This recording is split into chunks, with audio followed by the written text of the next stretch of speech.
Es un gran placer para mí estar de nuevo en Funglode, esta vez para presentar al doctor Jorge Hernández Martínez, director del Centro de Estudios Hemisféricos y de Estados Unidos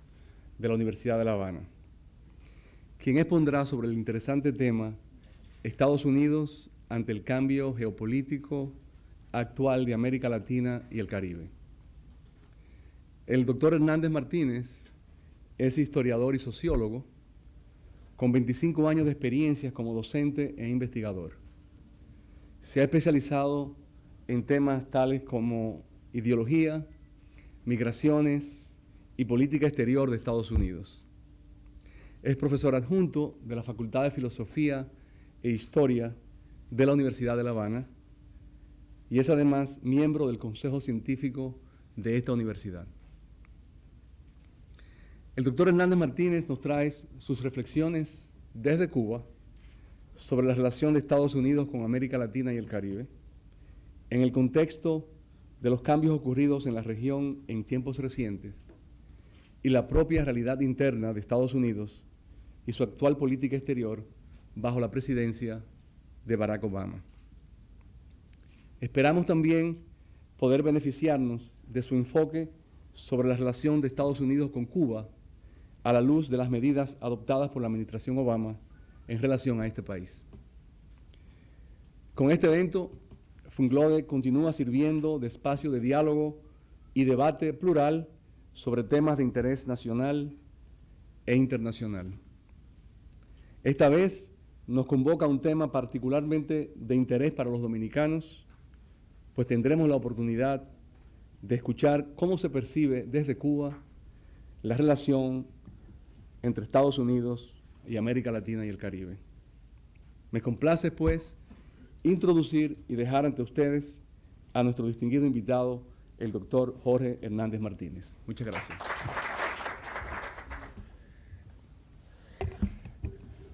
Muy buenas noches.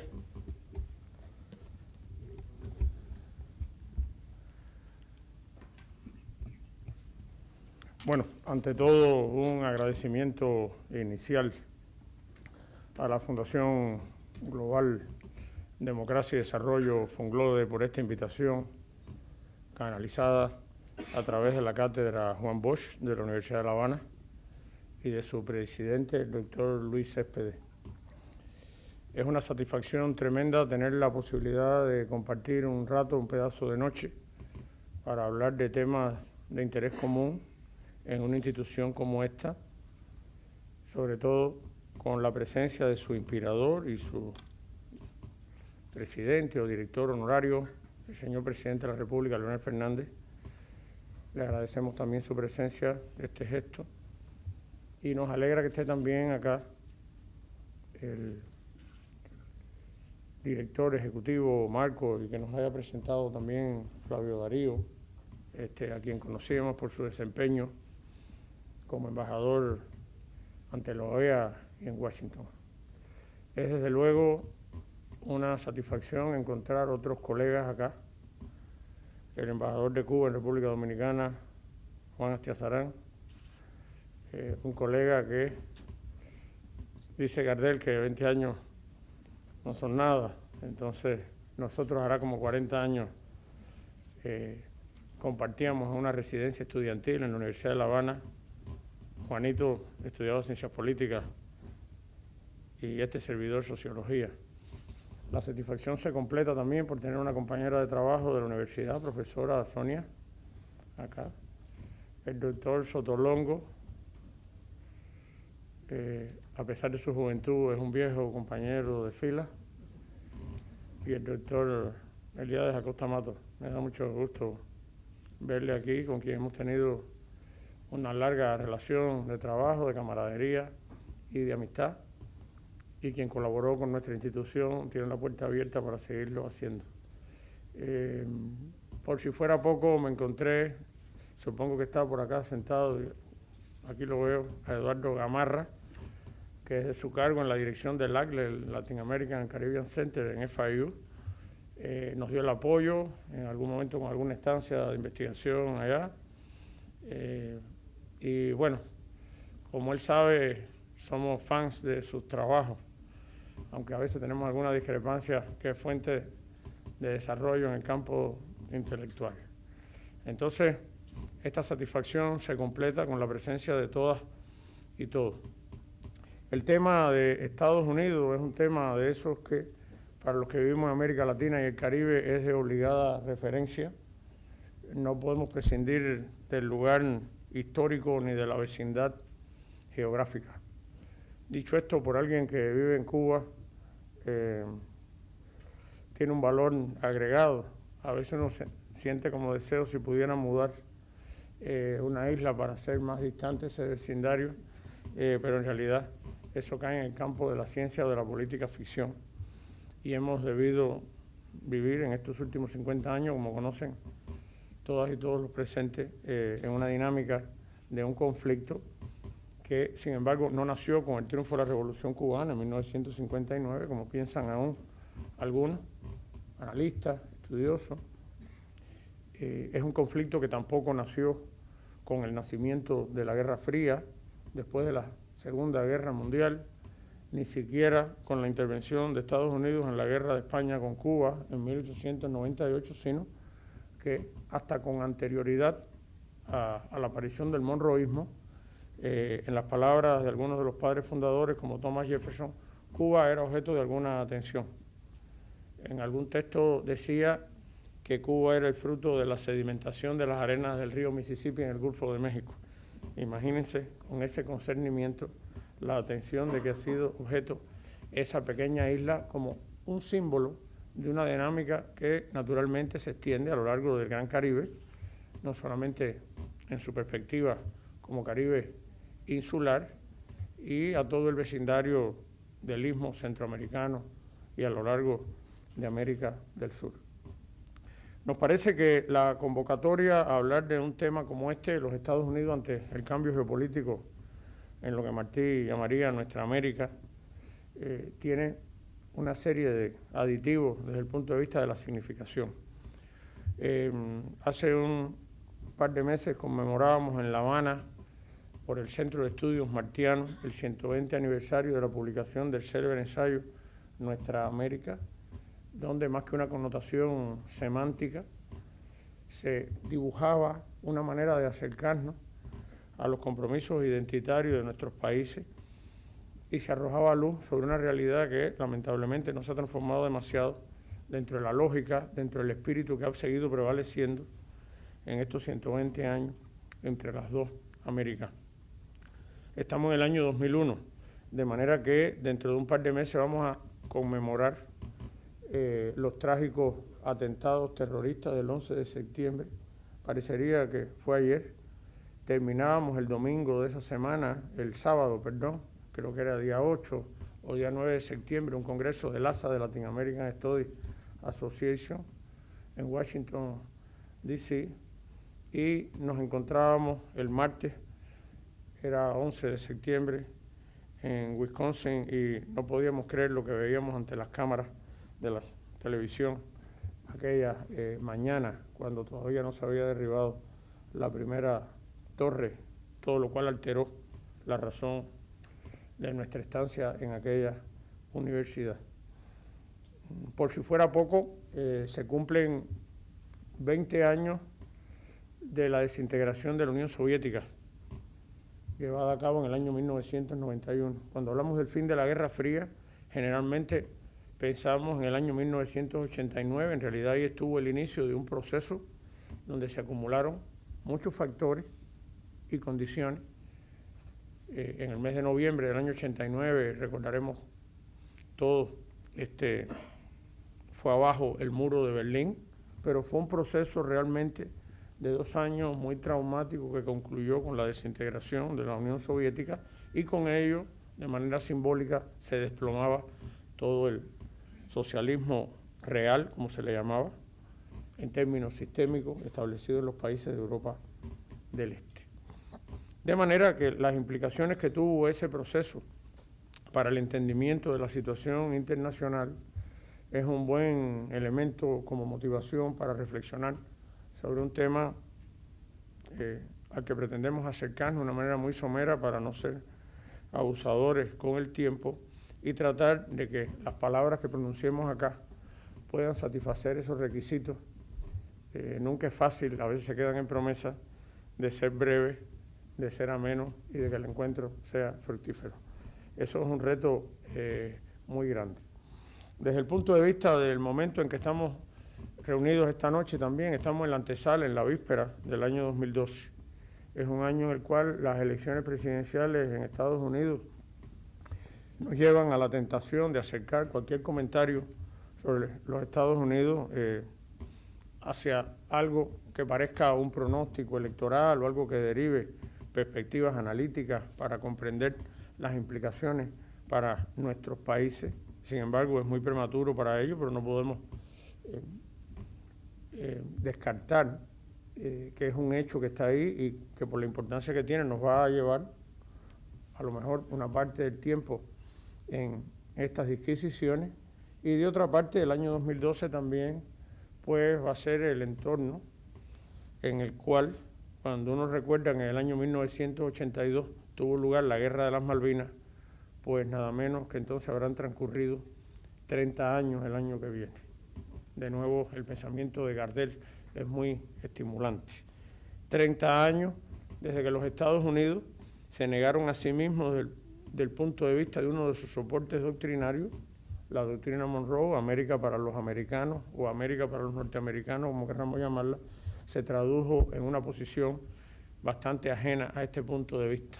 porque la agresión de que fue objeto entonces América Latina no provino utilizando los códigos de la Guerra Fría entre el este y el oeste de un país del este, vino del oeste, vino de un país aliado de los Estados Unidos, y los intereses latinoamericanos no se vieron refrendados precisamente por una posición que justificara el uso de esa vieja imagen del monroísmo de América para los americanos.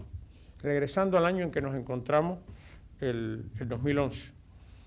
se están cumpliendo 30 años de ese proceso que conocimos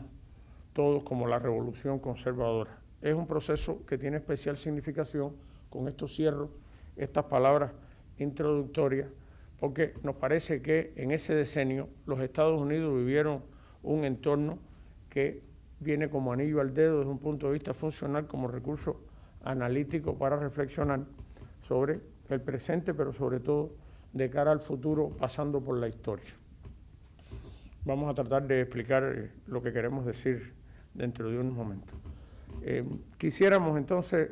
entrando en el tema, ojalá que el tiempo nos alcance, referirnos de una manera muy sucinta, lo breve, por tanto, siempre corre el riesgo de ser esquemático, a tres grandes cuestiones. Por una parte, de una manera muy concentrada, a algunas consideraciones, precisiones de carácter metodológico, usando el recurso de la historia como sombrilla para vertebrar estas precisiones de tipo metodológico. Como un segundo momento queremos pasar revista entonces a la escena latinoamericana desde el punto de vista de lo que da título a esta presentación, el cambio que ha tenido lugar en nuestra América en este último periodo, que concebimos como un cambio de naturaleza esencialmente geopolítica, aunque desde luego hay una vertiente geoeconómica y cultural e ideológica que no podemos pasar por alto. Y por último, bueno, llegar al presente y tratar de examinar en qué momento se encuentra la sociedad norteamericana si la tratamos de ver a la luz de las premisas iniciales y de explorar en las implicaciones que puede tener para el escenario latinoamericano a partir de ahí. Para referirnos al primer punto, a lo que pudieran ser estas precisiones de carácter metodológico, permítanos recordar que en los años de 1980 el conocimiento académico sobre Estados Unidos comenzó a gestarse, como hablábamos hace un momento con el señor presidente, el señor Marcos y el señor Flavio, hace unos minutos, en el CIDE, el Centro de Investigación y Docencia Económicos en México, el entonces Instituto de Estudios sobre Estados Unidos que dirigían un grupo de exiliados del Cono Sur, encabezados por Luis Mayra, quien después se desempeñó como embajador en ese país, por José Miguel Insulza, por Roberto Bouza, y el mexicano del grupo era Carlos Rico. Expertos todos, contagiaron con la necesidad de avanzar desde un punto de vista epistemológico, desde un punto de vista multi o inter o transdisciplinario, como se diría hoy, desde disciplinas como la historia, la teoría de las relaciones internacionales, la sociología, la ciencia política, en el estudio de los Estados Unidos. La necesidad, como dijo Mayra en algún momento, permitió superar aquella concepción que había florecido entre los movimientos de izquierda y del pensamiento crítico, sobre todo en América Latina, según el cual al imperialismo, en tanto enemigo, no había que estudiarlo, sino que había que combatirlo. Y establecieron una perspectiva muy pluralista a la que fue invitada Cuba junto con otros países del hemisferio para debatir y poder establecer una concepción, sobre todo dirigida al entendimiento de las estructuras, del funcionamiento, del proceso de desarrollo, del policy making, del proceso de toma de decisiones en los Estados Unidos. Y desde ese punto de vista se hacía imperioso establecer, tomar conciencia de algunos elementos históricos que sin precisiones abusivas, sin pretensiones abusivas, pues debemos tomar en consideración. La naturaleza de la práctica colonial, la dotación que trajeron consigo los llamados padres peregrinos, por supuesto, con aquella carga de mercantilismo, de apego a la propiedad privada, de individualismo, de puritanismo religioso, y en un contexto como el suelo norteamericano, donde no existían relaciones feudales, no había, por tanto, estamentos del absolutismo que superar, había una población india nativa que no tenía el grado de desarrollo cultural o civilizatorio que los pueblos de Mesoamérica y que por tanto no dejan una huella en ese contraste, en ese choque de cultura como la que quedó en nuestros países. De ahí que este sea un elemento muy importante para entender algunos de los rasgos que atraviesan el sistema político y la cultura política y desde luego dentro de ella la ideología también, para poder entender algunas de las claves que permiten trascender cuando estamos ante escenarios electorales, pretensiones a veces de abusar de la información periodística que nos llega a través de la prensa y de confundir el terreno partidista con el terreno ideológico, el terreno discursivo, el discurso con el decurso real de los hechos. Y si tomamos en cuenta, a vuelo de pájaro, descendiendo solamente en algunos momentos los elementos aludidos, se puede entender que en una sociedad como la norteamericana el debate político transcurra dentro de marcos ideológicos sumamente, marcadamente estrechos. Y es lo que explica que esa frase que circula en los medios de prensa de que nada se parece tanto a un conservador como a un liberal en términos ideológicos o en términos partidistas, la expresión emparentada con ella de que nada se parece tanto o se acerca a un demócrata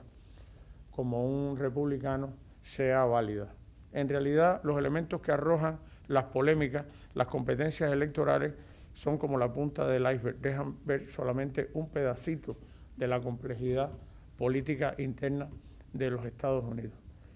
En similar sentido, cuando uno recuerda que el sistema político de ese país está levantado, está sostenido sobre el bipartidismo, sobre el federalismo, con un gran peso a las asociaciones, a los grupos de interés, a los grupos privados, a los lobbies, a los grupos de presión, se da cuenta de que el entendimiento de la sociedad norteamericana no puede ser abordado, si quiere, esquemáticamente a través de las estructuras que nos aportan los manuales de gobierno. Realmente ahí tenemos una superficie, pero tenemos que trascenderla. De ahí la importancia de trabajar con una serie de enfoques que desde distintas escuelas de pensamiento y autores, William Domhoff, por ejemplo, o Charles Wright Mills, o Seymour Melman, o Gordon Adams, cuando trataron de penetrar tras ese sistema y de establecer diferenciaciones para poder entender el entramado real de relaciones de poder que se ocultan tras la estructura formal del gobierno, llegaban a desenmascarar algunos conceptos como el de complejo militar industrial, que resultaba en muchos casos una expresión más engañosa que esclarecedora. Para decepción nuestra, en una visita que hizo el célebre economista marxista estadounidense a La Habana en el año 1983, Víctor Perlo, autor de célebres libros, El imperio de las altas finanzas y el imperio norteamericano, decía, el complejo militar industrial en los años de Reagan son 8 personas, Caspar Weinberger, Richard Allen, y hacía referencia a los funcionarios que ocupaban entonces la Secretaría de Estado, la Secretaría de Defensa, el Consejo de Seguridad Nacional, y perdía de vista la relación que el capital financiero establecía, fraguaba desde un punto de vista objetivo, a veces ni siquiera de manera muy subterránea, con las estructuras formales del gobierno. En estos vericuetos, en estas entradas y salidas, es que debemos avanzar en la comprensión del sistema político norteamericano, traspasar el marco del debate partidista, avanzar tras la fachada de lo que son las consignas ideológicas y las competencias a nivel de los estados, aunque desde luego no podemos desconocer que en esa rivalidad entre competencias estaduales y gobierno federal está también un camino que nos conduce a la verdad. No podemos entender los destinos de un país que sigue siendo el centro del imperialismo mundial solamente a partir de las posiciones del gobierno federal. Las instancias estaduales aportan granos de conocimiento científico a esa visión general. De manera que, para concluir un poco estas consideraciones, requerimos de una visión holística. Da lo mismo que la provea la concepción materialista de la historia, la escuela de los anales francesa, la teoría de la complejidad. Lo que necesitamos es un pensamiento complejo que permita conjugar esas visiones que nos llevan a las frases populares de que a veces vemos el bosque y perdemos de vista los árboles o viceversa. La fábula, para algunos china, para otros hindú, de los ciegos que entran en la selva y tropiezan con un elefante y cada uno palpa una parte diferente del animal, es muy funcional. Uno tocaba la trompa, como sabemos, y decía el tejido es retráctil, es esponjoso. El otro tocaba la cola o el rabo y decía esto es algo duro, puntiagudo. El que tocaba la pata del animal decía esto es algo que semeja el tronco de un árbol redondeado e inmenso. El que estaba debajo de la panza es una superficie opresiva, como una suerte de techo, y uno se pregunta, ¿están mintiendo los ciegos? Y desde luego no están mintiendo, pero ninguno era capaz de captar el fenómeno en su totalidad. Y algo parecido a esto es lo que puede ocurrir si nos dejamos llevar por caminos en estas tentaciones, sobre todo en contextos como los electorales. Los componentes de tipo histórico y de nuevo, desde cualquier escuela de pensamiento, viendo los de la óptica, por ejemplo, de Immanuel Wallerstein con el Sistema Mundo, o de Marx, o de Ferdinand Brodel, o de Marc Bloch, no importa desde cuál perspectiva, pero los condicionamientos históricos son muy importantes, y también el reconocimiento del peso de la subjetividad. En un país, en una sociedad como la estadounidense, los elementos que tienen que ver con la cultura política le imponen una impronta que por momentos llega a ser determinante. Si nos queremos aferrar al paradigma marxista de una manera mecanicista y tratar de ver las determinaciones económicas como jugando siempre un papel protagónico, nos quedamos a mitad de camino en este esfuerzo. Desde ese punto de vista, la construcción de conceptos, por ejemplo, como el de seguridad nacional, que son construcciones ideológicas, aunque reflejan intereses permanentes, estables, de los Estados Unidos, de su condición de país líder del sistema de relaciones capitalistas mundial, el país imperialista más desarrollado, es una construcción ideológica que podemos verla como una especie de función matemática en relación con otra noción que no es colocada sobre la mesa, la noción de hegemonía. Desde la óptica de los Estados Unidos, la seguridad nacional en realidad viene a ser como una función de la hegemonía, como la relación que aprendíamos cuando estudiábamos álgebra, de que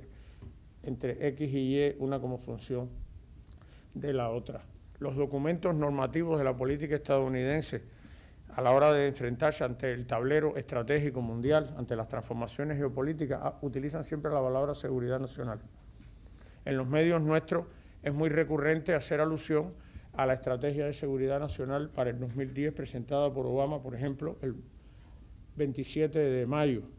del año pasado, y tratamos de sacar conclusiones con frecuencia muy apresuradas al compararla con las estrategias para el 2006 o para el 2002. Existe parte de la verdad, desde luego, en esos textos, pero si nos quedamos solamente en el nivel del discurso, en el nivel de la retórica, podemos perder el decurso real de los hechos. Por eso, en esta visión, los elementos subjetivos y las construcciones ideológicas en un país que tiene como tradición asignarle un papel importante a la libertad de opinión, de expresión y el papel de los medios de comunicación, no podemos perder de vista esto, y hay autores que pudieran identificarse como ideólogos del propio imperialismo estadounidense o del sistema norteamericano, como Joseph Nye, que cuando hablan de conceptos como los de soft power o small power, poder suave o blando, ¿verdad?, o poder inteligente, están denotando la capacidad de influencia, sobre todo en la era de las nuevas tecnologías de la información, pero que antes de ser nominalizados con esos conceptos ya tenían un peso muy importante. La manera en que se nos presenta, pongamos por caso, a los Estados Unidos como el país cuyos valores fundacionales colocan la democracia, colocan la libertad en un plano central, cuando se nos presenta a los Estados Unidos como el reino de la democracia liberal o demoliberal, de la democracia representativa, y lo contrastamos con aquellas apreciaciones según las cuales la década de 1980, la que quedó atrás hace 30 años con la llamada Revolución Conservadora de Reagan, significaba una ruptura, una quiebra con el llamado mainstream, con la corriente de pensamiento fundamental, que era la corriente liberal, y trataban de explicar entonces que todo lo que estaba aconteciendo era una especie de revolución que daba al traste con las tradiciones del American Way of Life, del American Dream. Estaban cometiendo un pecado desde el punto de vista intelectual, porque estaban asumiendo como una pauta lo que no era más que una imagen o una especie de espejismo. En los Estados Unidos, por las razones que hemos aludido al inicio, el espectro ideológico debemos asumirlo más bien como una especie de continuum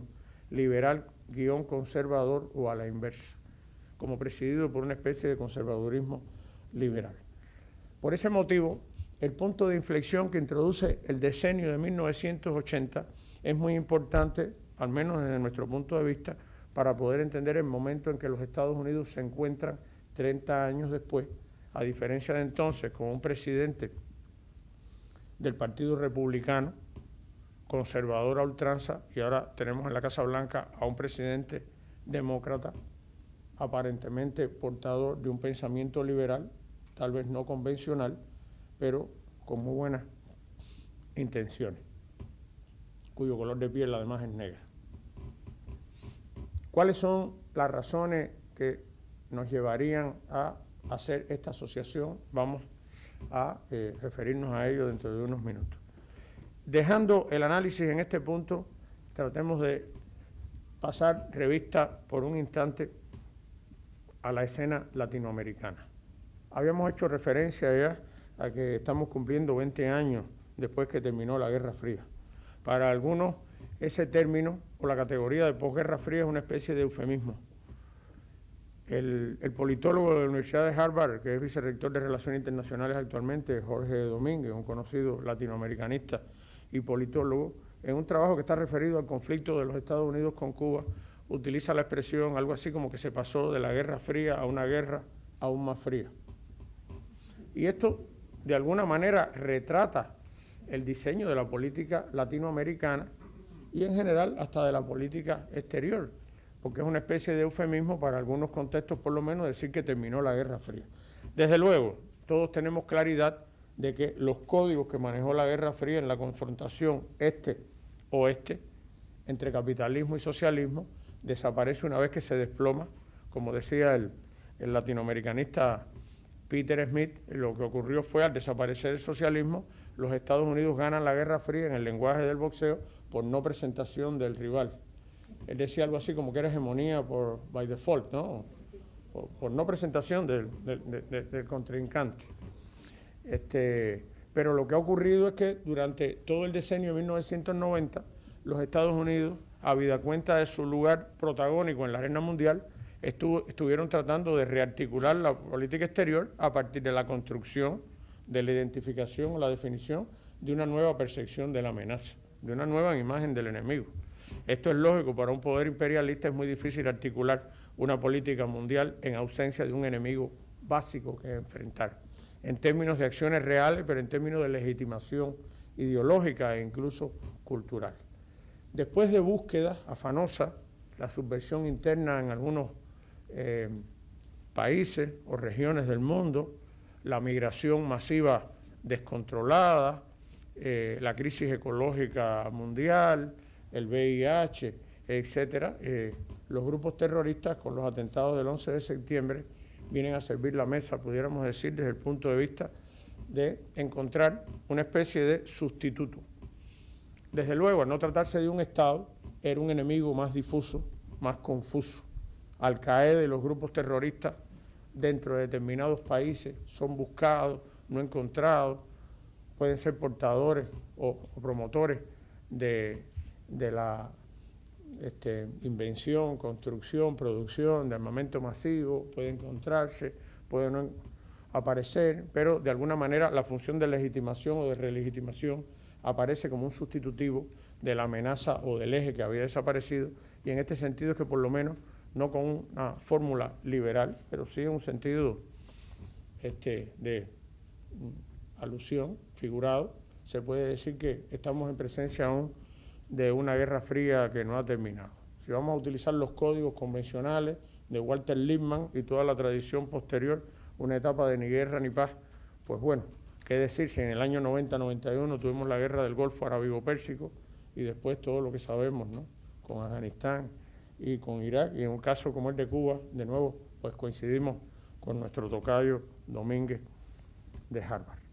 Lo cierto es que en el escenario latinoamericano no estaría de más recordar que todo aquello que llevó al politólogo de entonces, político después, porque fue secretario de Relaciones Exteriores de su país, México, Jorge Castañeda, a escribir La Utopía Desarmada, resultó un libro algo precipitado. Castañeda escribió el libro en el verano, en el mes de agosto del año 93, y el 1 de enero del año 94, como recordamos todos,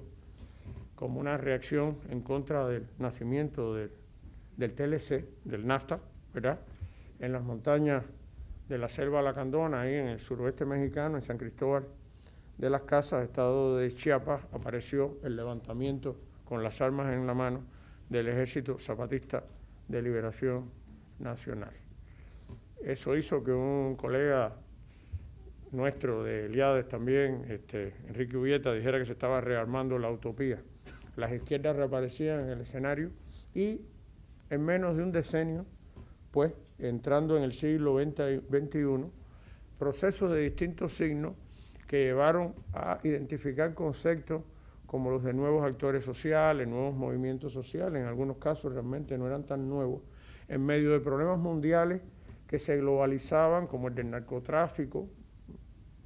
Bueno, Eduardo Gamarra está acá, no vale la pena que mencionemos eso siquiera, no es un gran experto en eso, y las migraciones y todas estas cosas, pues la maduración de condiciones al interior de nuestros países hizo que la dinámica política interna reacomodara los espacios y se tradujera en medio de implicaciones mucho más que hemisféricas o continentales, implicaciones de carácter internacional, y nos presentaron una especie de reacomodo en la situación mundial. Desde el punto de vista hemisférico, por supuesto, hay un eje, digamos, de procesos que se identifican con procesos nacionalistas, vocación revolucionaria, reformas profundas, procesos progresistas, nacionalistas, tal vez inspirados en el mantenimiento de la revolución cubana,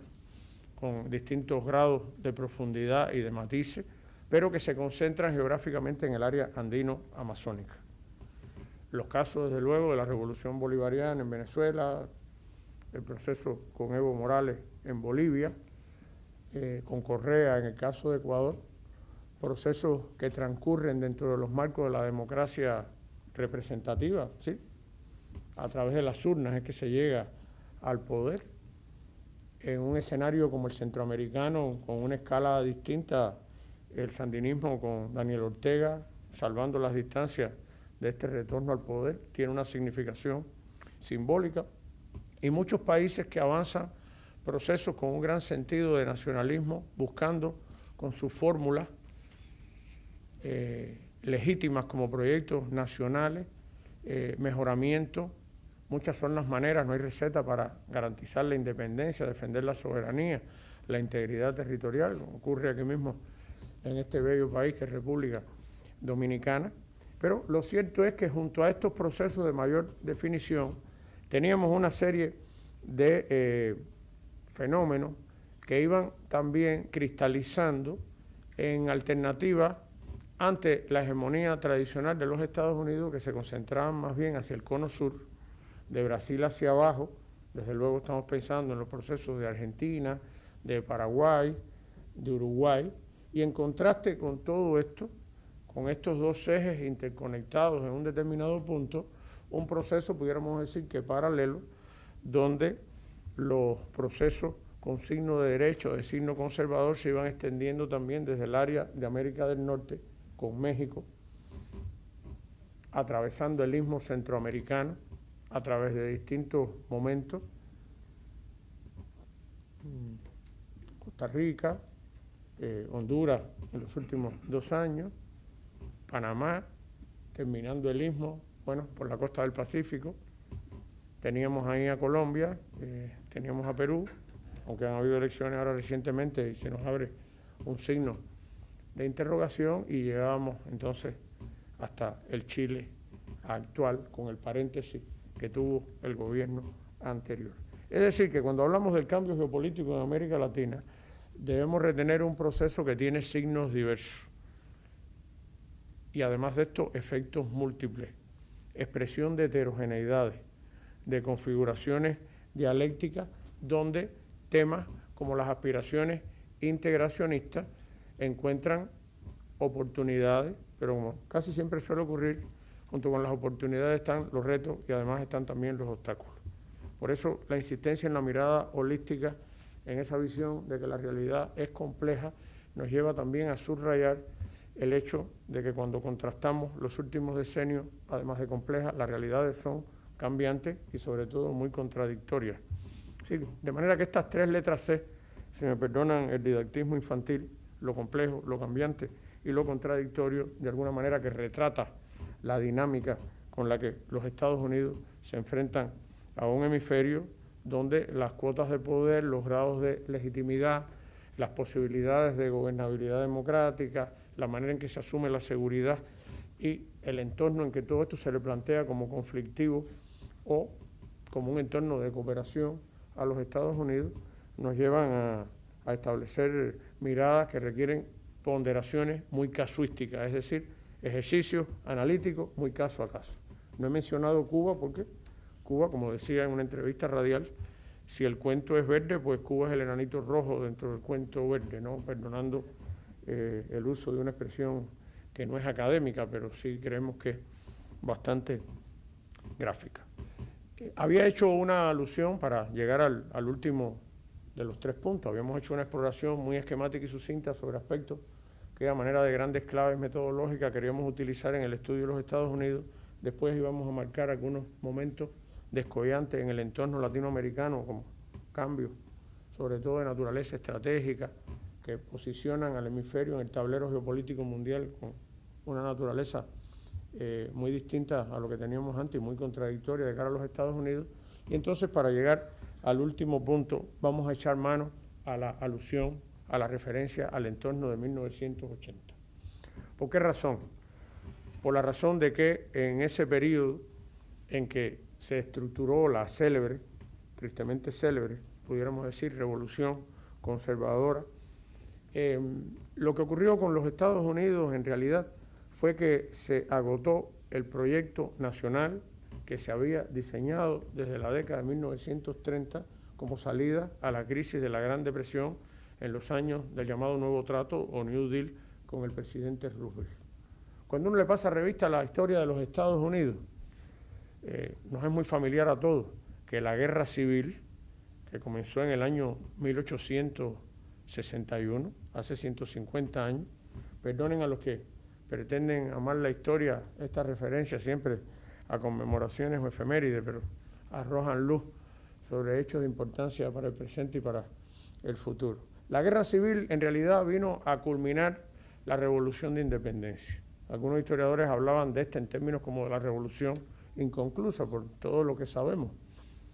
Es muy interesante incluso que en el texto, por ejemplo, de la Declaración de Independencia, si uno busca con la ayuda de la computadora y los recursos que tenemos, cuántas veces aparece la palabra democracia, pues no aparece ni una sola vez. Para nosotros fue una sorpresa, un ejercicio docente con estudiantes, pero es el país paradigma de la democracia en la modalidad liberal. La persistencia de la esclavitud y la imposibilidad de generalizar las relaciones de producción burguesa y garantizar consigo la industrialización del país quedó comprometida hasta la guerra civil. De manera que en realidad es aquí donde se establece el primer proyecto nacional como tal. Un proyecto de nación involucra, como sabemos todas y todos, una definición acerca de la relación individuo-sociedad, individuo-mercado, Estado-mercado, Estado-sociedad. Y ese proyecto nacional fue vigente hasta que con la Gran Depresión se redefinió desde el punto de vista de sus bases sociales, de las expresiones políticas que asumía el discurso. La llamada coalición del New Deal, como recordaremos, estableció como espina dorsal que sostenía al Partido Demócrata, a los movimientos sociales, el movimiento negro, el movimiento hispano, el movimiento femenino, sectores de la intelectualidad, sectores juveniles, el sindicalismo, los sindicatos, ¿no? Y todo esto definió un proyecto articulado alrededor del crecimiento del papel del Estado, las recetas de Keynes, ¿no?, que fueron hechas suyas por el presidente Roosevelt y que a través del estímulo al gasto social conduce después de la Segunda Guerra Mundial a un incremento de los gastos militares, y en todo ese proceso que Seymour Melman, Gordon Adams y Ray Mills tratan de visualizar, en que se producen todas esas integraciones simbióticas entre los círculos políticos, empresariales y militares, van floreciendo a través de los años 50, los 60 y los 70, a través de los experimentos conocidos como del Estado benefactor, el gran proyecto de bienestar, que quiebra finalizando el decenio de los 70 bajo los efectos acumulados de tres crisis. La crisis político-institucional, que simbolizó el escándalo Watergate. El presidente perdió la belleza de una figura similar a la bandera, con una pureza al ser sorprendidos los hombres del presidente haciendo espionaje en el edificio Watergate al partido que estaba en la oposición. Hay un libro de Bob Woodward, ¿no?, y de Carl Bernstein, llevado a la pantalla con Dustin Hoffman y con Robert Redford, los hombres del presidente, que hablaba de todo esto. Pero esa pérdida de la inocencia, vamos a decirlo así, creó un gran desaliento dentro de la sociedad norteamericana. La derrota en Vietnam, por una cultura de hombres de pequeña estatura, sumamente delgados, que comían arroz con poca grasa, empegostado, pescado hervido, de piel amarillenta, ¿verdad? Deja un daño moral. Ahí hablamos del llamado síndrome de Vietnam, la crisis moral. La crisis de hegemonía internacional, a partir del enorme escándalo derivado del fracaso de la operación de rescate a los rehenes, a los diplomáticos que habían estado apresados en la embajada iraní, ¿no?, en Teherán, y el auge que tienen algunos procesos de descolonización en África, procesos revolucionarios en América Latina, Etiopía, Angola, Nicaragua, El Salvador. Esa crisis de confianza se mezcla con los efectos de la gran recesión que sacude a todo el mundo occidental, capitalista, industrializado, a mediados del decenio de 1970. En realidad son los efectos anudados de 4 crisis, creo que había dicho 3. Y todo esto pues lanza por la borda, crea un gran cuestionamiento del viejo proyecto nacional diseñado en los años 30. Desde luego, como sabemos o recordamos, las causas se asocian al Partido Demócrata, a los gobiernos liberales. El presidente Carter en el poder es el que le toca, como diríamos en Cuba, bailar con la más fea. Se dirigen los cañones hacia su figura y aflora todo un movimiento conservador muy heterogéneo y diversificado, donde agrupaciones como la llamada Nueva Derecha, un grupo populista con ingredientes de nativismo, la derecha religiosa, se reactiva el conservadurismo tradicional del viejo partido republicano y aparece esa fracción de intelectuales, hombres del mundo académico, de antigua afiliación demócrata. Algunos permanecen incluso en la fila del partido, pero se desencantan, los llamados de entonces neoconservadores, a los que Elías Acosta le ha dedicado un par de libros muy sugerentes, expresan la quiebra del proyecto nacional del New Deal. El nacimiento entonces de ese nuevo proyecto de nación que descarta el intrusismo del Estado en la vida nacional, conduce a nuevas propuestas de política económica, de política exterior y a un rescate de las tradiciones y de los valores fundacionales, establece un nuevo proyecto de nación. Y ese es el que está en discusión en este momento, para poder invertir apenas unos últimos minutos en esta parte. El elemento de trasfondo para traspasar lo que sería la referencia a datos, a figuras, a congresistas, a discursos del presidente Obama, a acciones de política exterior, al grado en que están madurando las reformas internas. Dejando todo esto a un lado, vamos a tratar de hurgar un poco en el telón de fondo. Lo que está aconteciendo parece ser en la actualidad de los Estados Unidos es que como resultado de los efectos que se fueron sumando a lo largo de la primera década de este siglo, durante los 8 años que estuvo el presidente George W. Bush en el poder, después de pasados los efectos inmediatos que le dieron un respaldo a partir de los atentados terroristas del 11 de septiembre, se fue estructurando, dibujando todo un entramado de desencanto, de pérdida de popularidad, de agotamiento de las recetas del conservadurismo abrazado por Bush y mucho más que esto, lo que pareciera que el proyecto nacional establecido desde el decenio de 1980 estaba tocando fondo o estaba llegando a su fin. Y ahí nosotros echábamos mano a una expresión de un trabajo de Luis Mayra, señor presidente y demás colegas, hablábamos de esto antes de entrar, del valor de aquellas interpretaciones. Mayra decía en algún trabajo que lo peor que le podía ocurrir a un sistema político, no a un sistema de gobierno, a un sistema político, era que se agotara el modelo de sociedad, el proyecto de nación sobre el que se sostenía y que no estuviesen creadas las condiciones para su sustitución por otro. Que lo que mostraba la historia era que cuando esto acontecía, los gobiernos, las administraciones de turno se dedicaban a administrar la crisis del momento. Y eso les dificultaba desarrollar su acción como Estado. Y para un caso como los Estados Unidos, dada la condición objetiva que tiene en la arena mundial, su condición de imperialismo, cabeza de ese sistema, es muy importante discernir entre los objetivos permanentes, los intereses estables. Es muy importante discernir entre la condición de Estado más que de gobierno o de administraciones, que son efímeras y pasajeras. Fidel Castro decía en un discurso en el año 78, conmemorando un 26 de julio, el 25 aniversario del asalto del cuartel Moncada, se refería, estaba Carter en el poder y hablaba de la política de Estados Unidos hacia América Latina, pero lo que él resaltaba era la continuidad esencial tras las diferencias fenoménicas o epidérmicas. O sea, cada gobernante ha tenido su frase, su expresión para América Latina. Uno habló de Alianza para el Progreso, el otro Derechos Humanos o algo así, pero en realidad hay continuidades y en realidad la constante casi que es la mentira.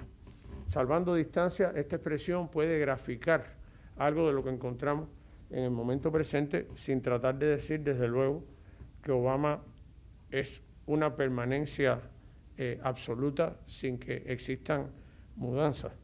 No solamente en el tono del discurso, en el recurso de los hechos encontramos un grupo de actividades que se concentran, como sabemos, la reforma sanitaria, las otras cosas están aún en el marco de las promesas de la campaña del 2008, la reforma migratoria, la reforma energética. Le ha tocado, salvando distancias, un poco como a Carter, bailar con la más fea. La crisis financiera y económica está andando, pero en un momento en que, como en el decenio de hace 30 años, de 1980, está en juego la redefinición del proyecto nacional. En un contexto mundial muy conflictivo, donde hay dos guerras andando, Afganistán e Irak, donde la escena en el Medio Oriente se va complicando bastante y, por último, en una antesala, como decíamos al inicio, de tipo electoral, donde el rejuego político doméstico en los Estados Unidos se suele poner en función de eso, del proceso electoral. de manera que los cambios, digamos, de manera profunda, las conmociones de trascendencia para la escena mundial, para América Latina e incluyendo para Cuba también, no podemos aspirar a tener un pronóstico muy optimista en este sentido. La coyuntura parece indicar que vamos a tener una escena muy tradicional dentro de lo que son los ámbitos que preceden a las elecciones presidenciales y aun y cuando, como decía Fabio Darío, creo, en la presentación,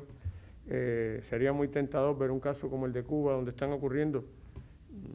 cambios importantes. Se celebró el 6º Congreso del Partido, hay un proceso de reformas económicas y laborales en curso. Se pudieran esperar, antes de ahora, algunos reajustes en la política bilateral de manera más consecuente, pero el gobierno de los Estados Unidos avanza en algunos sentidos y retrocede en otros.